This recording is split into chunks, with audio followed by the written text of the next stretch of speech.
Finally SBF এর ঘর থেকে এমন একটা সিনেমা আসছে যেটা নিয়ে আমি একটু হলেও এক্সাইটেড, অথই।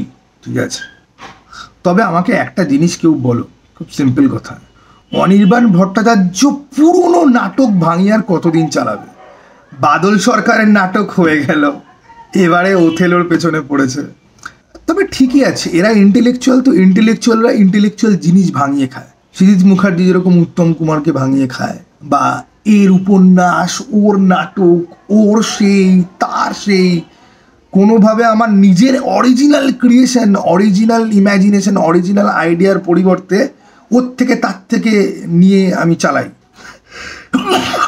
অনির্বাণ ভট্টাচার্যর মধ্যেও সেই রোগটা রয়েছে ভালো করে, একই ক্লাবের ক্যাটাগরি, ঠিক আছে। কিন্তু অথইয়ের টিজারটা আমার বেশ ভালো লেগেছে। এই যে অর্ণ বলে যে ছেলেটি না, খেলা যখন বলে অরিন্দম শীলের একটা সিনেমা বেরিয়েছিল বেশ 1-1.5 বছর আগে, তাতে মিমি চক্রবর্তী ছিল হচ্ছে গিয়ে জ্যাসন বন্ড, যে ভুলে গেছে যে সে একজন স্পাই। মিমি চক্রবর্তীর ফ্যামিলি তাকে বোঝানোর চেষ্টা করছে যে না, তোমার অ্যাক্সিডেন্ট হয়েছে, তোমার বাচ্চা মারা গেছে, কিন্তু মিমি চক্রবর্তীর মনে হচ্ছে যে না, আমার বাচ্চা বেঁচে আছে। তারপর দেখা গেল তারা স্পাই, ঠিক আছে, স্পাই অর্গানাইজেশন। অরিন্দম শীলের সিনেমাতে স্পাই, এবং তাতে বরুণ চন্দ আর কোন একজন মহিলা অ্যাক্ট্রেস সিরিয়ালে কাজ করেন, তারা বন্দুক চালাচ্ছে, অন্নদা শঙ্কর নাকি, তারা বন্দুক চালাচ্ছে। এবং সব্যসাচী চক্রবর্তীর 2 ছেলের মধ্যে অর্জুন বা গৌরব, ঠিক আছে, আমি নাম তো বারবার ভুলে যাই, সে মারামারি করছে, লোকের বুকের মধ্যে ছুরি ঢুকিয়ে দিচ্ছে, মিমি চক্রবর্তীকে উল্টো ঝুলিয়ে রেখে টর্চার করছে। তার বর অ্যাকচুয়ালি টেরোরিস্ট অর্গানাইজেশনে কাজ করে, মিমি চক্রবর্তী টেরোরিস্ট অর্গানাইজেশনেও কাজ করেছে, তারপর স্পাইদের সাথে কাজ করেছে, ওর মেমোরি ওয়াইপ আউট হয়ে গেছে। এই সমস্ত কিছু ছিল একটা গল্পের মধ্যে। খেলা যখন, ভাবো, বাংলা সিনেমাতে এসব হয়ে গেছে, কিন্তু খেলা যখন সুপার ডুপার ফ্লপ করেছে, কেউ দেখতেই যায়নি। বাট আমি মাঝে মাঝে ভাবি অরিন্দম শীলকে আমরা এত গালাগাল দিই, বাট খেলা যখন ওয়াজ আ গ্রেট আইডিয়া। এবার কেন আমি খেলা যখনের কথা এত বললাম, তাতে এই অর্ণ ছেলেটা, এই অথইয়ের যে অর্ণ ছেলেটা, ও একটা অ্যাসাসিনের ভূমিকাতে ছিল, এবং আমার মনে আছে খুব ভালো করেছিল ওর চরিত্রটা। রিয়েলি একটা মেনাসিং, টেরিফাইং, ঠিক আছে, মিমি চক্রবর্তীর উপরে অ্যাটাক করছে, ঠিক আছে, বন্দুক ইউজ করছে, সাইলেন্সার বন্দুক দিয়ে ট্যাক্সিওয়ালাদেরকে গুলি মারছে। দেয়ার আর সামথিং ইউনিক, যেগুলো আমরা বাংলা সিনেমাতে দেখতে পাই না, বাট হলিউড, বলিউড, সাউথে প্রচুর পাই দেখতে, ঠিক আছে। এবারে এখানে এই যে দুটো ক্যারেক্টারের মধ্যে টাসেল যে দেখাচ্ছে অথইতে, একজন কাইন্ড অফ হিরো আর একজন কাইন্ড অফ ভিলেন গোছের, আমার কেন না মনে হয় যে এই সিনেমাটার মধ্যে না একটা ডার্ক হর্স, একটা আনএক্সপেক্টেড সারপ্রাইজিং হিট ব্লকবাস্টার হওয়ার একটা মারাত্মক রকমের পোটেনশিয়াল আছে।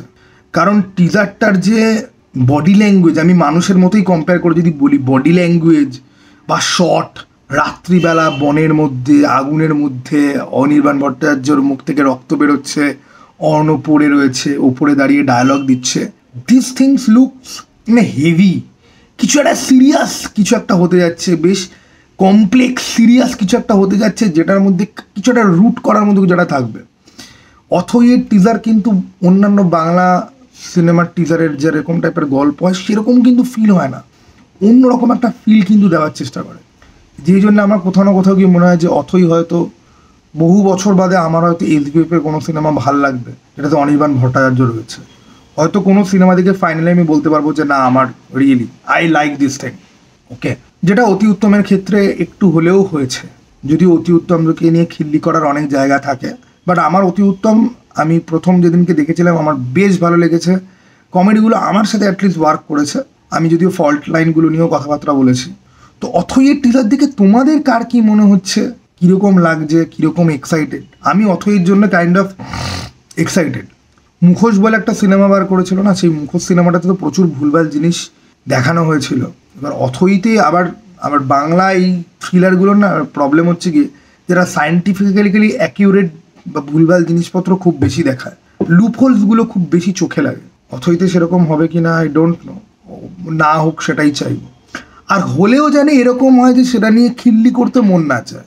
ভুল হিসেবে মেনশন করলাম, কিন্তু দশম অবতার যেরকম একটা খিল্লি সিনেমা, শুরু থেকে শেষ অবধি খিল্লির পর খিল্লি মারা যায়, খিল্লির পর খিল্লি মারা যায়, তুলে তুলে সিনেমাটাকে রোস্ট করা যায়, সিনেমাটাকে ধ্বংস করে দেওয়া যায়, ঠিক আছে। শুধুমাত্র কোয়েশ্চেন তুলে রোস্ট করার দরকার নেই, 20খানা মারাত্মক ভুল দিয়ে ভিডিও বানাও, দিয়ে সৃজিত মুখার্জিকে সামনে বসিয়ে বলুন এগুলোর উত্তরে আপনার কী বলার আছে। লাট করে দেবে, ছড়িয়ে না একদম লাট করে দেবে, গন্ধ পাওয়া যাবে, গোটা সাউথ কলকাতা নর্থ কলকাতা ভরে উঠবে গন্ধে। যাই হোক, আমি অথয়ের জন্য এক্সাইটেড। তোমরা কি এক্সাইটেড? কমেন্ট বক্স খোলা আছে, জানাতে পারো।